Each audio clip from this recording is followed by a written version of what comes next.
Andito kami ngayon upang iulat ang pangatlong module, tekstong nanghihikayat, pagbasa at pagsuri ng iba't ibang teksto tungo sa pananaliksik. Magandang araw sa iyo. Malugod kitang binabati dahil matagumpay mong nasagot ang naunang mga gawain. Sa module na ito, matututuhan mo ang tungkol sa tekstong nanghihikayat, paraan ng manunulat upang manghikayat, mga elemento sa pagbuo ng isang mahusay na tekstong nanghihikayat, at mga hakbang sa pagsulat ng tekstong nanghihikayat. Tekstong nanghikayat. Ang panghikayat sa payak na kahulugan ay tumutukoy sa paglarawan ng tunay o karaniwang pagtanggap sa isang pananaw na narinig at nabasa. May kaugnayan ito sa pangatwiran, ngunit ang pinagkaiba lamang nito ay wala itong kinikilingan at patas ang pagtanggap. Ang panghikayat ay ang pag-impluwensya sa kaisipan, sa loobin, damdamin, paniniwala, motibasyon, naisin at pag-ugal ng isang tao. Ito ay karaniwang pagbebenta ng mga impormasyon na maaring bilhin o kaya naman ay hindi pansinin ng mga mambabasa. Ang tekstong nanghikayat ay ginagamit ng isang may akda upang kumbinsihin ang mga mambabasa na tama o tiyak ang kanyang isinulat. Ito ay literal na pagtutulay at pagpasa ng paniniwala ng may akda sa kanyang mga mambabasa. Naglalahad ang tekstong ito ng mga pahayag na nakaakit at nakahikayat sa damdamin at isipan ng mga mambabasa sapagkat may sapat na ebidensya o katibayan sa paglalahad ng paksa. Layunin dito ng may akda, maglahad ng isang paksa na kayang mapanindigan at may pagtanggol sa tulong ng mga patnubay at totoong datos upang tanggapin, makumbinsi at mapaniwala ang mga mambabasa. Ang tekstong ito ay may pagkasubjektibo dahil ang tuon ng paksa ay sariling paniniwala ng may akda na lohikal na ipinaliwanag.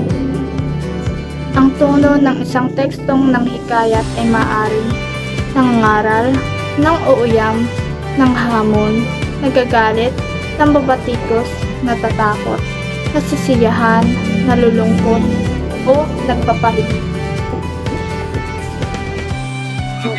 Ang aking tatalakayin ay mga paraan ng manunulat upang makahikayat ayon kay Aristotle.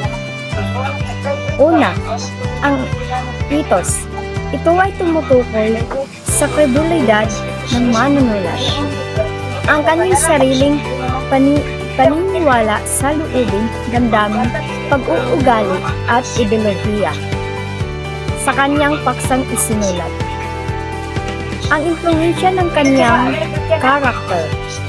Ito ay ginagamit upang makapaganyak o makahikayat ng mga kaisipan at kaugalian. Sa paraang ito, limitado ang pananaw sapagkat umaasa lamang ito sa kung ano ang sinasabi ng may akda. Kaya ang manunulat o may akda ay kinakailangan magsulat ng may kalinawan sa mga nagsasalungatang ideya upang hindi makabuo ng kalabuan sa mga mambabasa. Pangalawa, logos.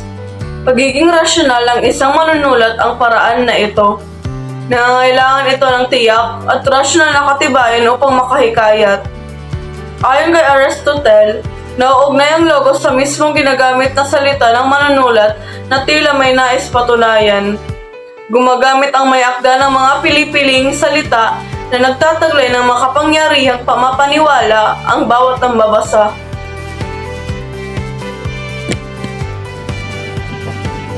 Ethos. Ang ethos ang emosyon o damdamin tungkol sa isang paksa ay ang paraan na ginagamit ng may akda upang mahikayat ang mga mambabasa. Nagagawa ng may akda na mahikayat ang kanyang mga mababasa sa pamamagitan ng paglalapat ng kanyang saloobin, maging ito man ay galit, masaya, pinangungutya at iba pa.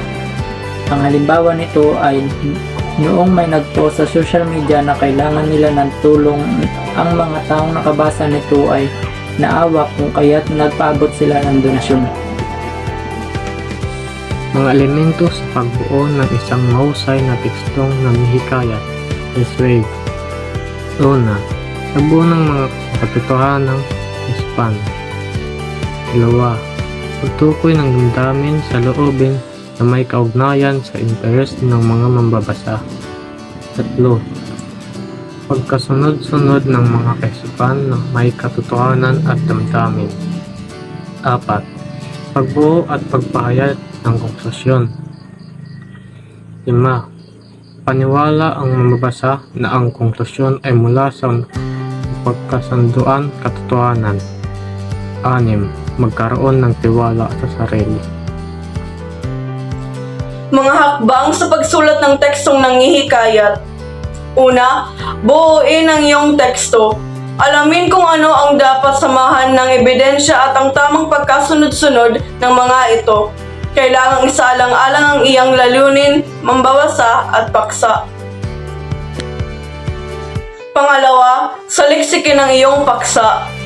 Ang mapanghikayat na teksto ay naglalahad ng tiyak at konkretong ebidensya. Maaari kang pumunta sa aklatan o kapanayamanin ang mga taong eksperto sa iyong paksa. Pangatlo, pag-aralan ng iyong mambabasa. Alamin kung ang iyong mambabasa ay sasang-ayon sa iyo o hindi sa iyong posisyon.